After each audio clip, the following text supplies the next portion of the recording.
sleep outside in the woods? Do you want to go hammock camping? Do you want to help me sew a hammock? We're going to sew a hammock today. Finished length is going to be 11 feet long. And there's some design elements that I've incorporated that I'm very excited to try.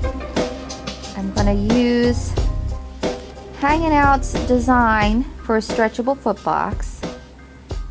And then I'm going to attach that with a D-ring on the very foot end side and then of a line lock.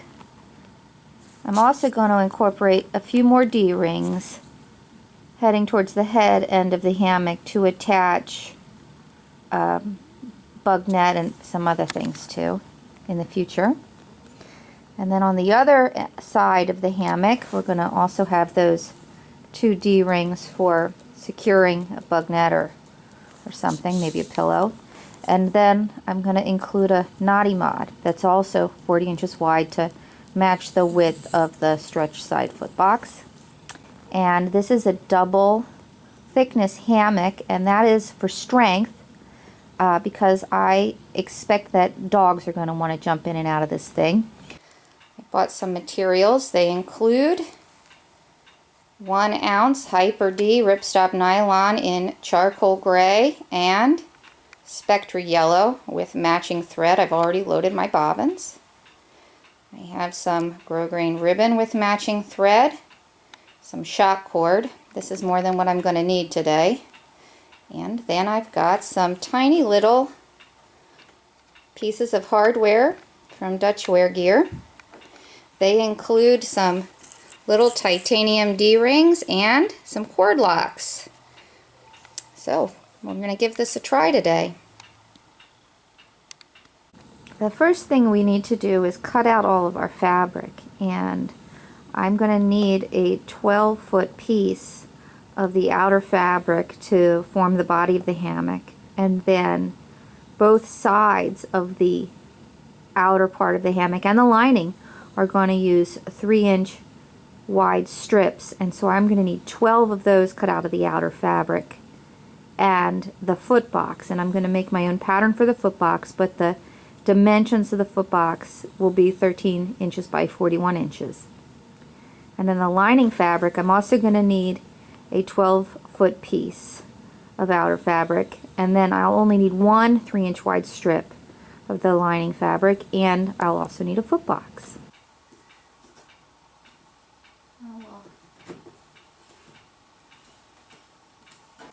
I'm going to make the pattern for the footbox next. The footbox finished is going to be 40 inches long and 12 inches high, but because we're going to be making it with a seam allowance, we have to cut the fabric out so that we have a 1/2-inch seam allowance on all edges. So to do that, we're going to measure first 13 inches up from the edge of the paper. Use the straight edge here on my yardstick. We'll cut this out. Just a reminder, when you're making patterns and you're using pieces of paper, that you never want to cut your paper with your fabric scissors. So we want our footbox to be 41 inches long, so the first thing I'm going to do is square off the edge here.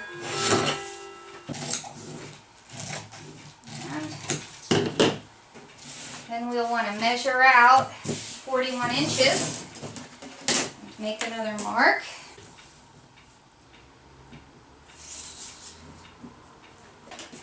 Now the stretch side footbox is 41 inches long and 13 inches high for the pattern. And what we want that to be is, roughly oval shaped or half of an oval. So to make that shape and to make sure it's symmetrical, we will line up our corner here and make our mark for cutting the curve on half the paper, and then we'll just cut it out of both sides. Now there's multiple ways that you could make this curve. You could take a large bowl and set it on there and draw a curve. You could take a plate, a platter, preferably something large, to make this curve. Or you could use something like this, which is designed by seamstresses, designed for seamstresses to make curves. That's what I'm going to use, and I'm just going to kind of eyeball it here and mark it out with the pencil. That's fine. And let's give it a cut. Now we've got a half oval, that looks pretty good, that we can use as a pattern on our fabric.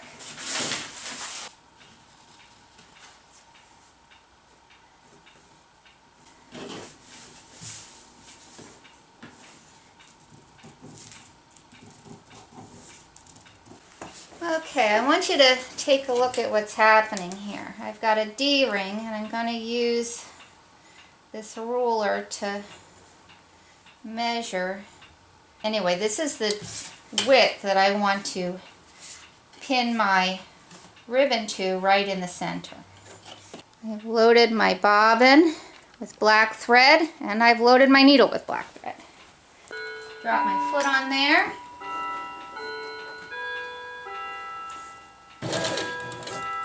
Lock it in place.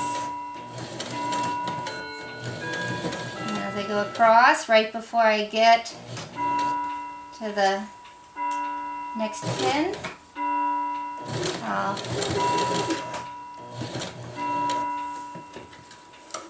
lock it in place, and there we have our stitches. I'll take the D-ring,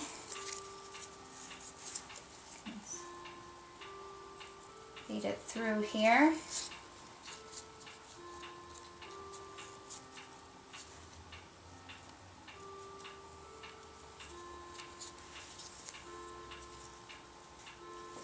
Lines up right on there. And there I have it. Stitch my D-ring onto the loop.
First D-ring mounted on the grosgrain, so we're going to do that 5 more times. Okay, so I finished sewing the D-rings onto the grosgrain, and I've got a nice little X to provide some stability, and this will be sewn inside the hammock body, so none of this will be seen. And next we'll take the same process and sew on our line locks. We've got our hardware components all ready to sew into the hammock. We've got D-rings here with the webbing sewn on, the grosgrain, and then we've got our line locks with the webbing sewn on our grosgrain ribbon. So 2 line locks and 6 D-rings are ready to go. Now the next thing that we're going to do is we're going to start sewing the outer fabric of the hammock. So I'm going to change my needle so that a much finer needle. I'm going to be using a ballpoint needle, and the one I'm going to try 70-10. If I need a stronger needle, I'll switch to a stronger needle. But this is where we're going to start, and I've got yellow thread already loaded in a bobbin. And so I'm going to just thread up the machine. I've cut quite a few 3-inch wide strips out of the outer fabric for the hammock, and they're only as wide as the fabric is wide. So what I'm going to do is I'm going to attach these together so that I have long strips so I can sew them along the hammock. And to do that, I'm going to use a method that they use in quilting called a continuous bias binding method. And so what we'll do here is we're going to cut a triangle, square, line the pieces up, sew along the triangle so that when we fold it out it'll be one long strip, and then the seam will actually be on the diagonal, so you have a lot more stitches per seam than you would if you were just sewing straight. So we're going to do those cuts right now. So I'm going to just line it up here on my grid. Then I want the mat side to be the outer edge. So with the right sides together, the mat sides of the fabric together, I'm going to pin them like this so that this corner hanging off is a seam allowance on both sides. And we'll run a seam from this corner through the fabric all the way down to this corner, and when we open it up the right sides will be together. So we'll do that on the sewing machine. Just lock it slightly.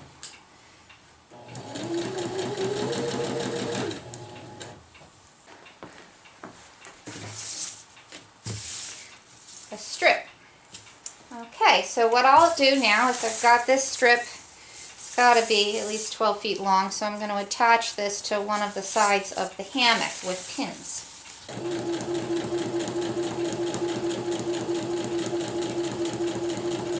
So our outer piece is done for the time being. We won't need to come back to it until we attach the foot box.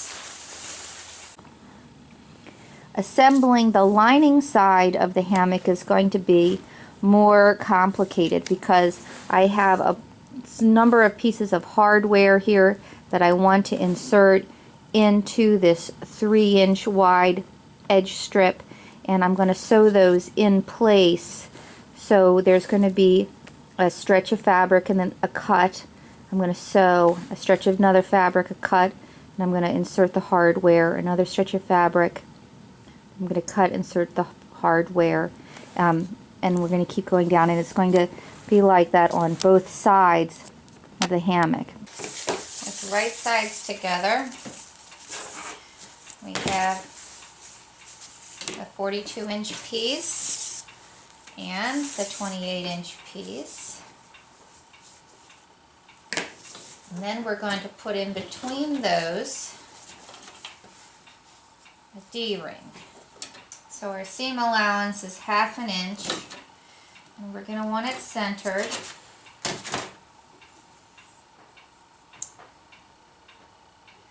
And 1/2 inch from the edge.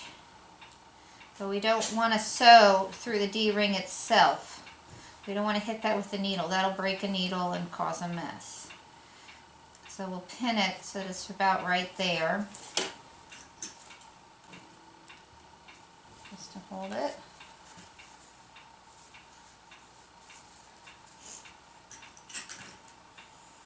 Now in order to get the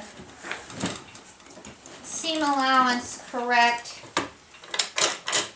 and to make sure that we're getting pretty close to these, down in there, getting very close to the D-rings, You don't want too big of a gap.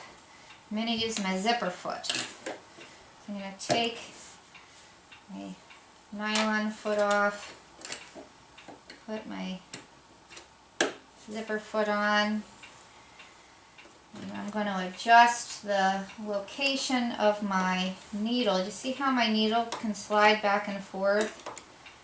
I want it as close to the edge as I can get it.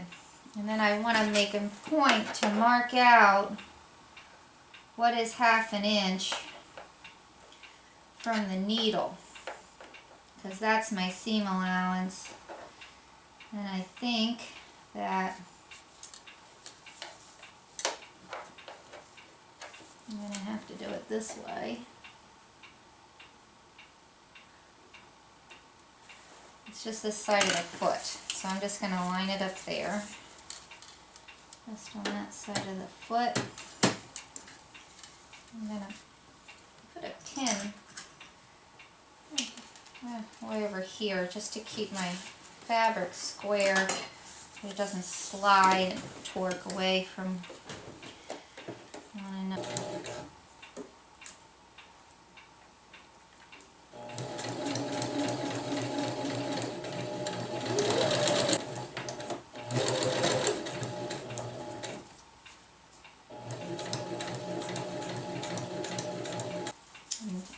In fact, because I'm going to want this D-ring pointing towards the hammock. So this is the head end. This is the head end of the hammock. I want this D-ring pointing towards. So I'm going to go back in and sew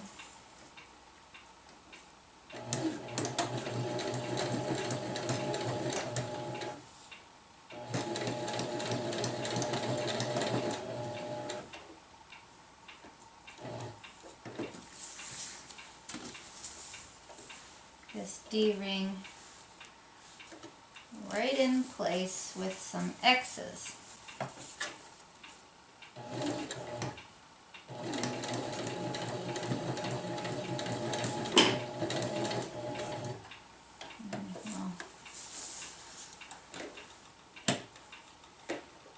Cross over.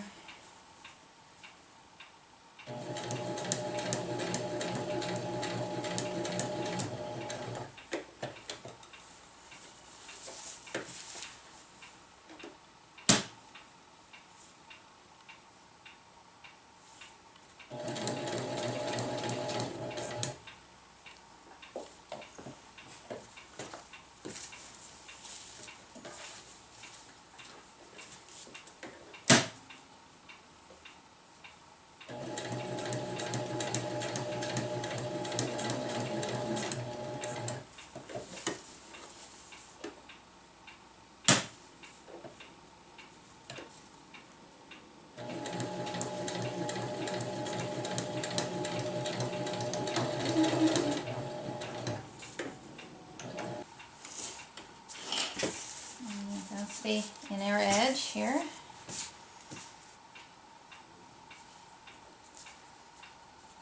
So we're going to roll it 1 inch. So double it over 2 times.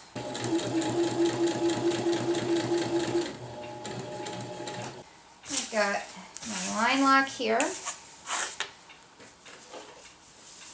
and my D-ring here. And my knotty mod is going to be in between these 2 points. So I'm just going to center. This was 42 inches and I rolled a hem on either side. So now it's going to come in right at 40 inches. And I just want it centered on either side, which is off frame. Here we go. So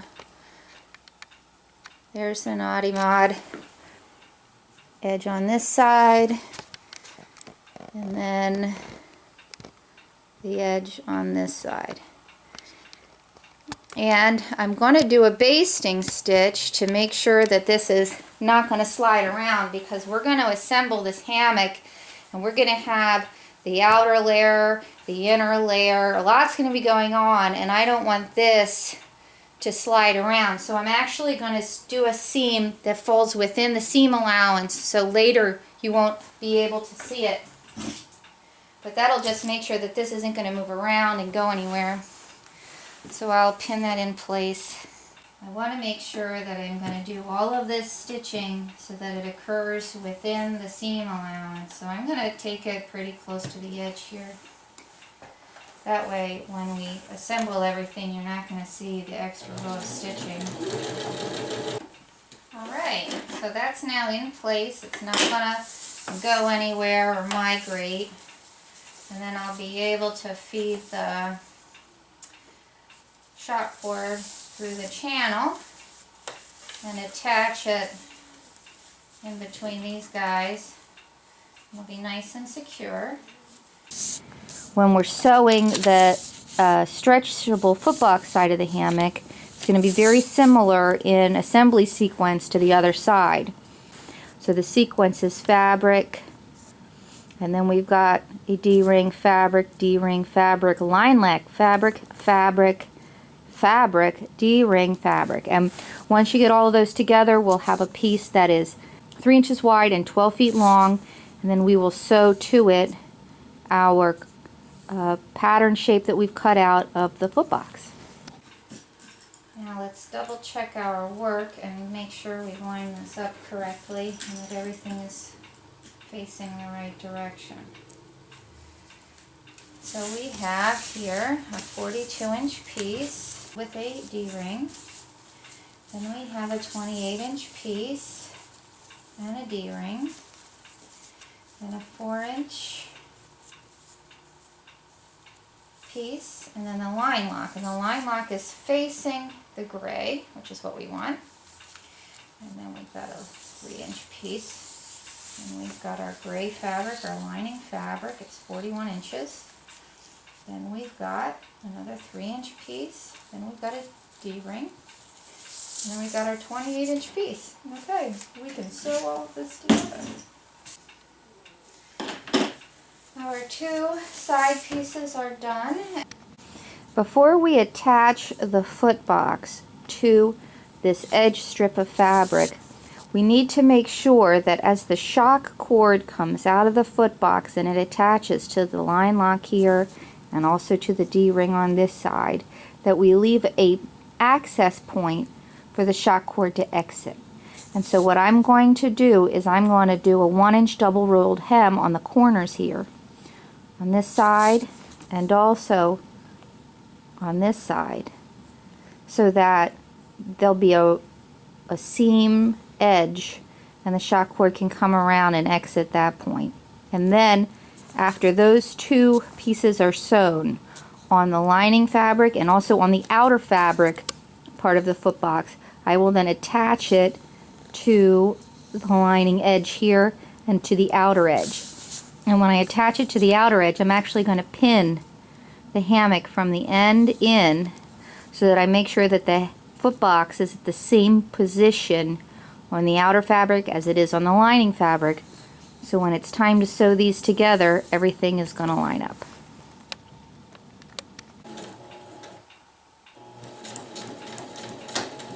Make sure we lock it right over where that rolled hem is. That way we really give that a good reinforcement.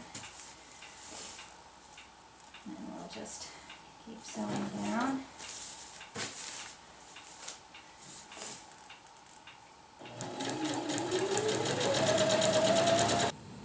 After the footboxes are sewn onto the outer fabric and the lining fabric, we can assemble the hammock.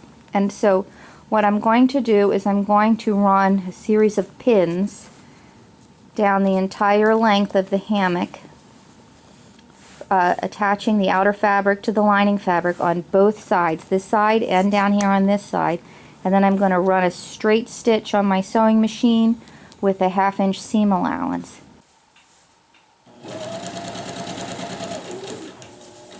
And then when that is done, we're going to flip the hammock inside out. And then up here, we need to sew a channel so that we have a 1-inch channel for the shock cord to be fed through as it goes around. So I am going to then sew just a straight stitch here, but I'm going to be very careful to make sure that I don't close off the access point for the line, for the shock cord to get to the line lock on this side, and for the shock cord to get to the D-ring on this side. So we're going to make sure we leave that rolled hem open. We're going to sew a stitch all the way around.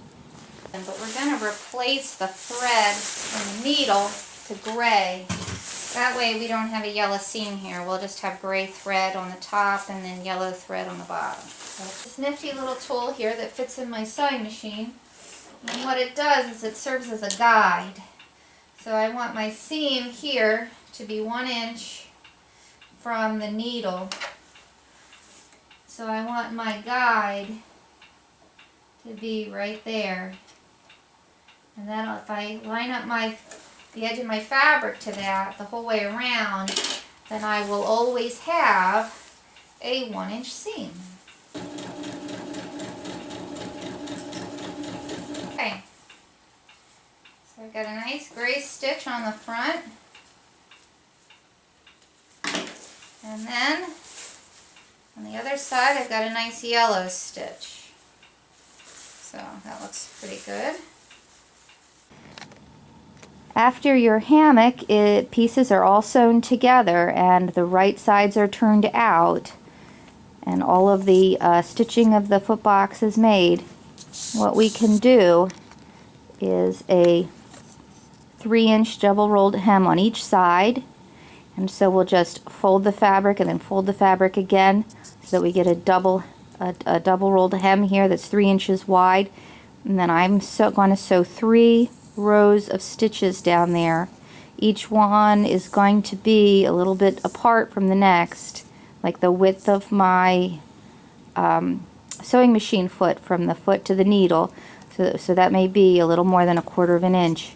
And this is going to create the channel that we're going to feed our 8-inch continuous loop of AM steel in for the gathered end of the hammock.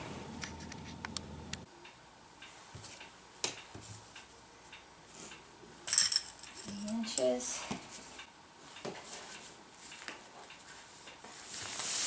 3 inches, and then get down to this end. And I really make sure that these are square.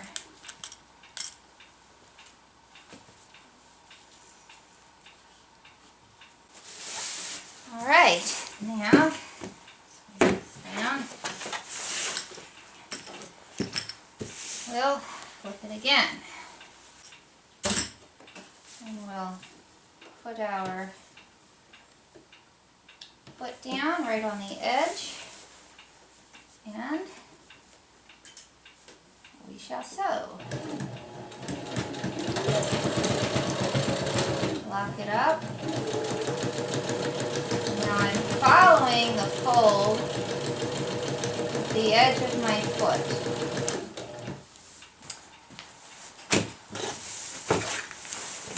Grab our shock cord here. It's all nicely tied up. Thank you, Dutch.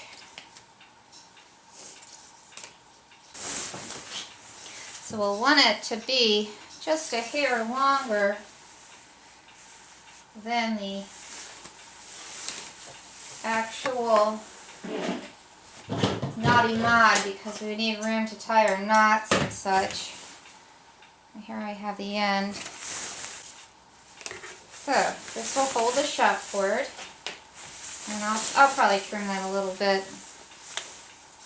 But then when we want to tighten it, we just tighten it, and tighten it a good bit, and it will hold. And then when we want to loosen it, we pull back. Here we have the foot box. Here's our D-ring. I'm going to feed the shock cord through this channel we sewed, and then put it through the other end of the cord lock.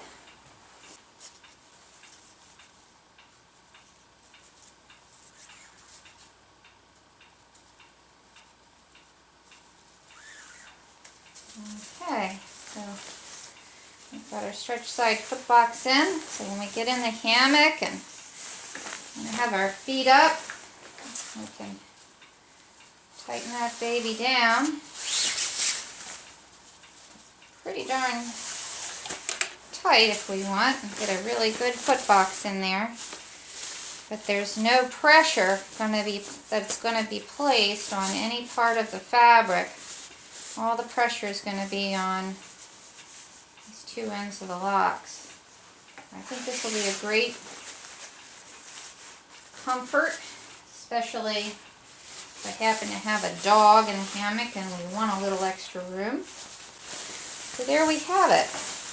All the sewing and the hardware are in the hammock.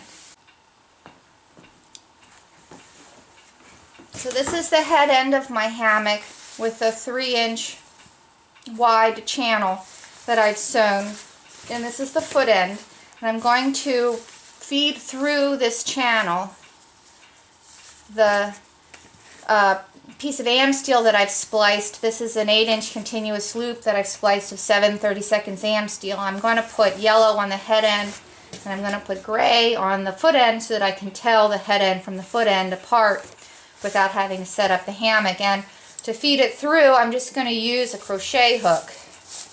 I've got a nice big fat crochet hook here.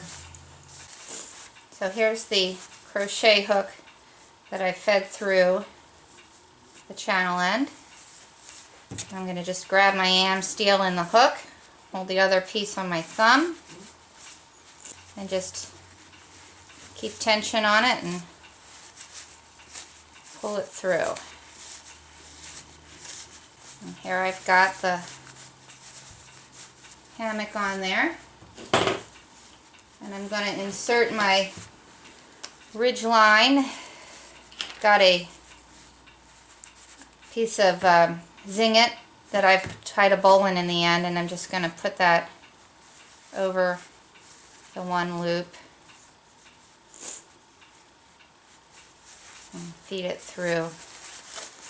And I will not tighten this up all the way until I hang it for the first time. That way I can make adjustments here to the various parts. So this is the one end. Our hammock is ready to hang. I've got my stuff sack. This is a double-sided stuff sack that I made out of scrap fabric, and I've sewn a 1-inch rolled hem, double rolled hem, for a channel for the top and bottom of the bag, and then I folded the seam allowance under and did a zigzag stitch just to keep that from fraying. And so this is what I'll use to store my hammock, and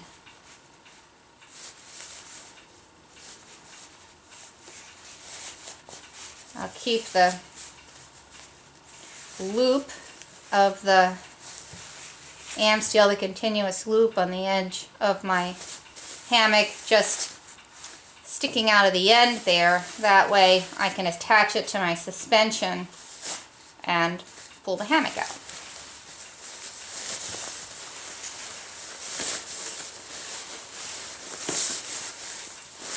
I'm also going to leave my suspension loop here, continuous loop hanging out.